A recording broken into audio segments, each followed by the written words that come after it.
from either Maharishi or Buckminster Fuller how they view what creative intelligence can tell us about the structure of the universe itself and how that relates to individual man. That may be fairly broad, but it might be a beginning. I'll invite Mr. Fuller to say what he wants to say at the start. It has been a very great joy to have met him here and have heard him last night, and I think we are talking the same thing. It has been a very great delight. Am I live here?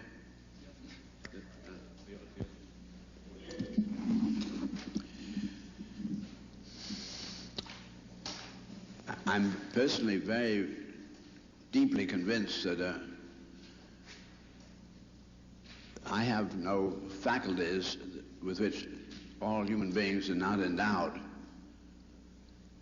I do not think I am any exception whatsoever in this matter. I have been, however, deeply concerned with exploring for faculties which all human beings do have, which they tend to exhibit from time to time as children, but lose very quickly due to the misunderstanding of the life experienced by their elders, who in fear that their children are going to experience pain that they have experienced, tend to guide the children in ways that disconnect the switchboard of extraordinary connections with extraordinary faculties, which we do have. Now, because I'm really convinced then that whatever I've been able to do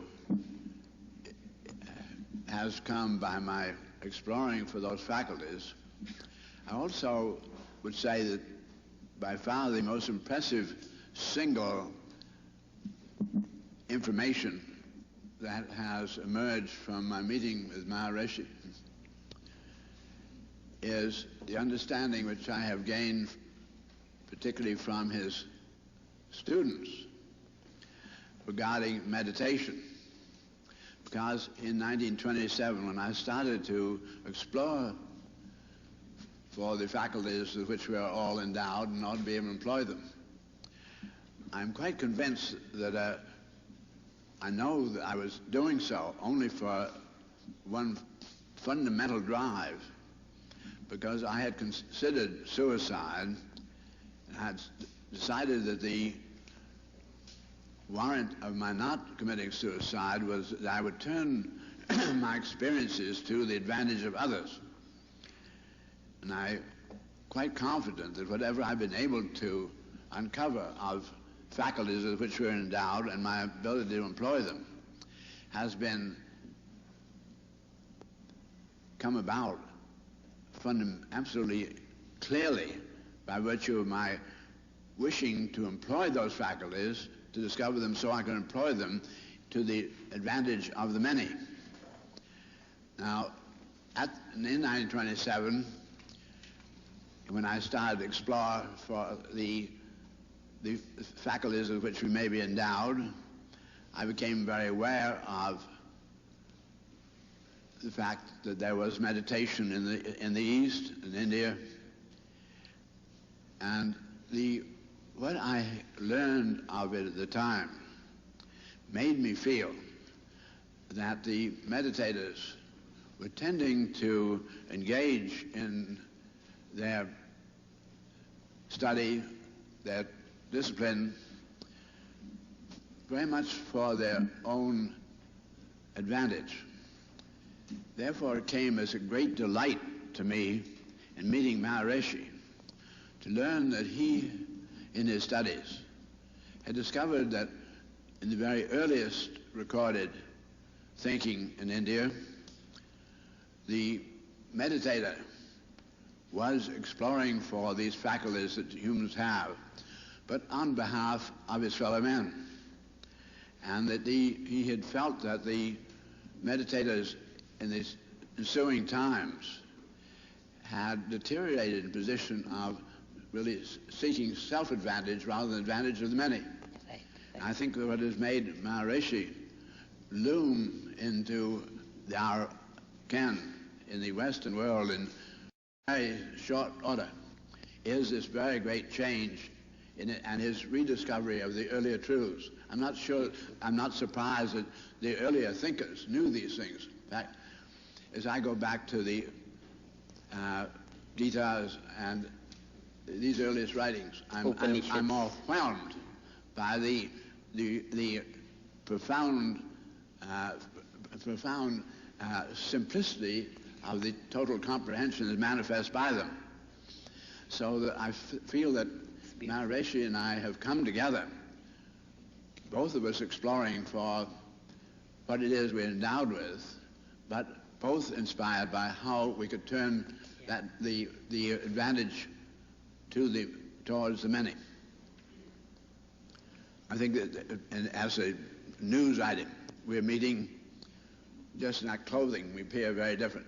We come out of very different kind of patterns. Yeah, yeah.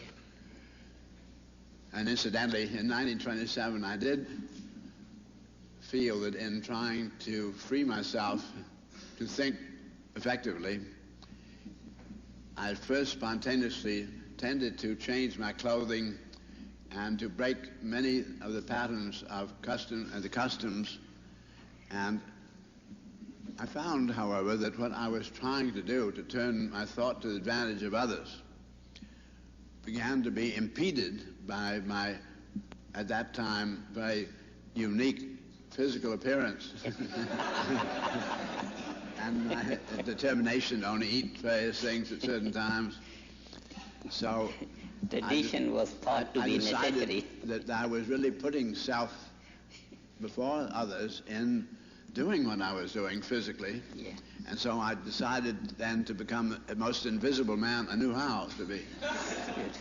And the most invisible man to me to be second-rate bank clerk. So I've tried to appear like a second-rate bank clerk ever since. Very practical. But this makes me look quite different from Maharishi. Very practical. But I think that this is the real news. Yeah. That there's coming to the Western world through Maharishi what is really news, due to the fact that there have been people contemplating and isolating themselves for thousands of years, not apparently trying to bring advantage to men except in really quite mysterious ways, possibly as giving a blessing, but really looking out for their own personal salvation.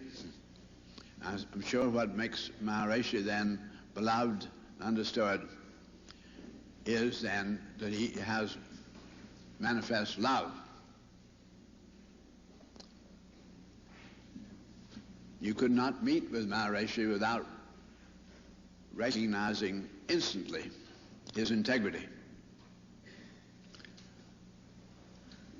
You look in his eyes, and there it is.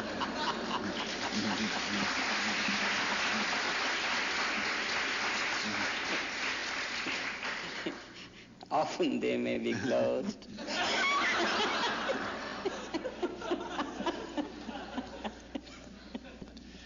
I'm very aware of my physical limitations, and yet I discipline myself, and I esteem integrity, and I try to conduct myself with integrity.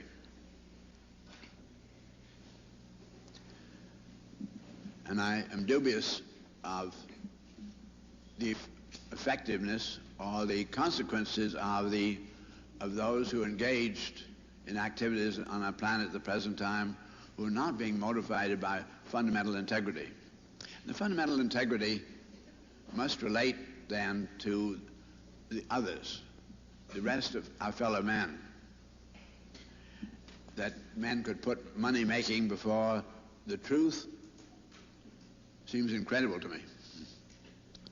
But men have put money making before the truth by the millions for a long, long time. Tells us why we're in a very great predicament on our planet today. that Maharishi is spontaneously engaging the love, understanding, and support of the young is the most important manifest we can have of that beautiful integrity. So I'd like to say to the news, the great news is that young America has its arms open for the truth and love, tenderness, compassion, and for the only way in which we can know the truth through our mind. Our young world first manifested great abhorrence for the non-truth, for the superficial, misleading information of our customs. But now that young world is gone beyond just being dismayed and being disapproving of the non-truth, but is demonstrating in this wave of inspiration by Maharishi, demonstrating its yearning, its determination for humanity to survive on our planet. And very deep forces are operative here, the forces of the great intellect of the universe itself. And this is the news. It's not easy to report in the newspapers this kind of news, but this is the news.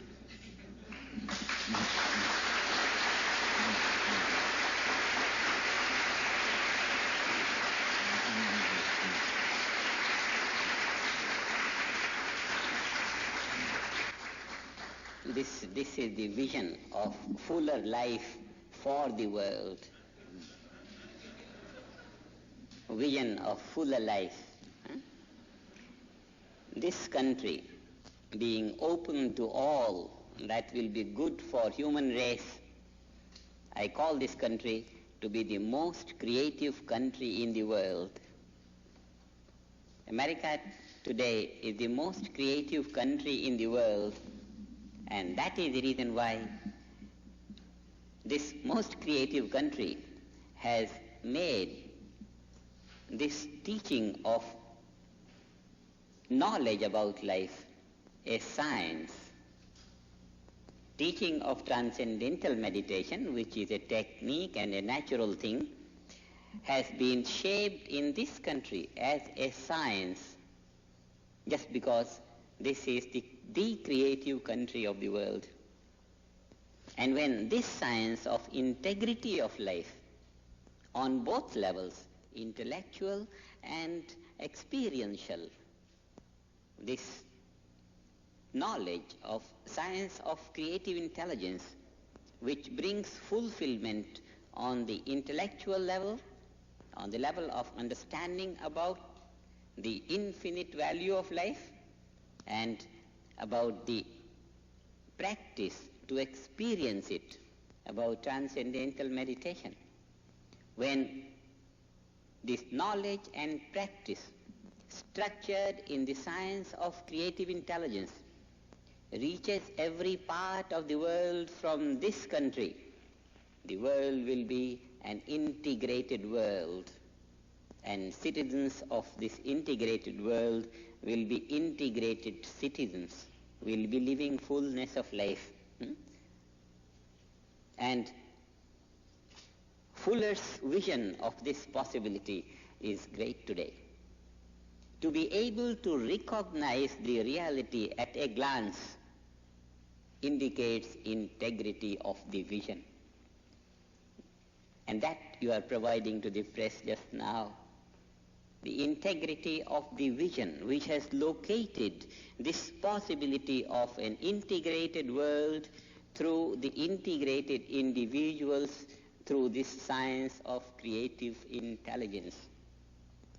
Only the individuals, like Mr. Fuller, living integrated life and dedicated their energy and intelligence and time and resources to reach the many with this message of integrity could be the representative of this age, this scientific age, which is to leave its influence for thousands of generations to come. Men of integrity alone can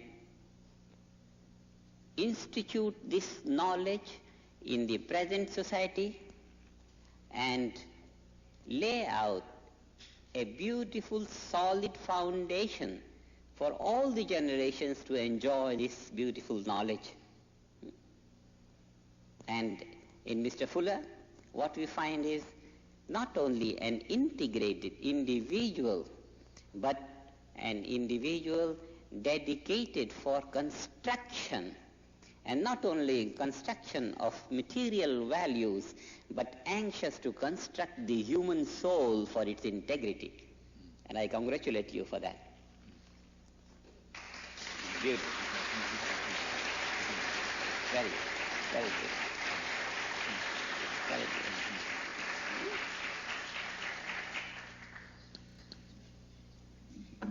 Because of the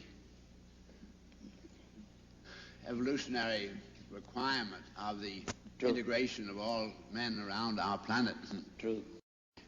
I would like to point out that what I feel is a reason why America seems to you, for the moment, to be an active field of creative capability. That we have, in the 5.5 million years of known presence of man on our earth, the gradual gaining of a little experience of a man born nakedly, helpless, without any information, beautiful equipment, but ignorant, gradually finding his way. There's been a bit of pyramiding of the experiences. And America happens to be in a wave that has gone around the world. Is a crossbreeding world man here. He is not, there is no American nation. We have world men here. And there is developing here a world man. And he's beginning to export and become part of the total world. But there is a tendency of the crowd to be excited by the man who makes the score on the football playing field, makes the touchdown. But I feel that America's been thrown a forward pass by all of humanity. And for the moment has the opportunity of making a touchdown, therefore it's spectacular. But it is part of a great team of all humanity. And I want to be sure not to try to develop in any way to curry an unnatural ego on this particular continent for the moment. It's the cognition of reality, I think. I'm sure we're in complete agreement with what we're saying, but I just, because I think you're saying this in a kindliness, because we are meeting here and because you and I are in a conference together. I just don't want that generosity to be misunderstood as in any way working against this beautiful integration, which you also did talk about of all of them. Yeah. I think we are talking more on the reality level than on the platform level. Indeed. It's the vision of life in this country, and which is projecting a great possibility for the whole world. Because transcendental meditation has been taught in the world for about 12 years in the past, all the countries. It is the creative individuals of this country that have given a shape to it in terms of science of creative intelligence. The total value of life to be conceptually delineated and empirically verified. Transcendental meditation is there to verify empirically, to know the infinite value of life by direct experience. And what you spoke last night which structured infinity from the finite values, that is intellectual delineation of the infinite value of life. Both these things, knowledge and experience, makes life fuller. Another word for it, integrated. So here we find in one person the expression of what actually the name means, fuller, integration. You are a great inspiration for the whole book of SCI. And this is going to project a very great practical possibility for all mankind. The recognition of the reality is not open to unintegrated visions. The vision of an integrated society and the recognition of a means directly leading to it can only belong to a fuller integrated vision. And I'm so very happy to find in you this expression of this truth, that this is the most creative country in the world. I have been saying all along, not for the sake of any psychological values to those who hear it, but for the value of the recognition of the value of the soil, for the good of the whole world. What we are structuring on this platform is science of creative intelligence. And this creation of science of creative intelligence will give a value of knowledge so concrete and so full that is going to transform the whole world. So we are on the threshold of a transformation whereby suffering will be outcast. Real integrity of life will be available to all. You heard Mr. Fuller saying that everyone has that potentiality. Everyone has those faculties which in 1927 he was trying to unfold for the good of others. And he has been repeating everyone has those faculties. And now it is given to everyone to unfold those faculties and use it for himself and for others. This is what science of creative intelligence is unfolding to every individual.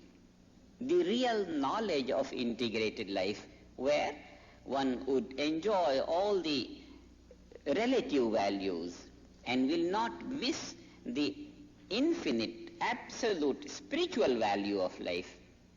The inner value will not be lost, pure consciousness will not be lost, unbounded vision will not be lost, bliss consciousness will remain, and all the values of relative life will be upheld. This kind of individuals we want to structure. Science of creative intelligence, when adopted in all the educational organizations, then the purpose of education will be complete. Education inspires to create a man in his full value. Integrated man is the aspiration of every educational system. But because so far, even though the knowledge of infinity was there, the direct experience of infinite value of life was not available. But now, transcendental meditation provides that in a very simple, natural method. And therefore, through this procedure, every man will be able to unfold his inner faculties to the maximum, live integrated state of life, and just enjoy. That's why we say no man is born to suffer. If someone is not living in permanent state of happiness, then he can dive within himself, unfold his inner potentialities and start to live that fuller life. In a very natural way. So the message that Mr. Fuller brings, the message of fuller life, don't let the inherent qualities remain behind the scene. Bring them out, unfold them, and make use of them in daily life so that every aspect of life becomes fuller. This is the possibility through science of creative intelligence.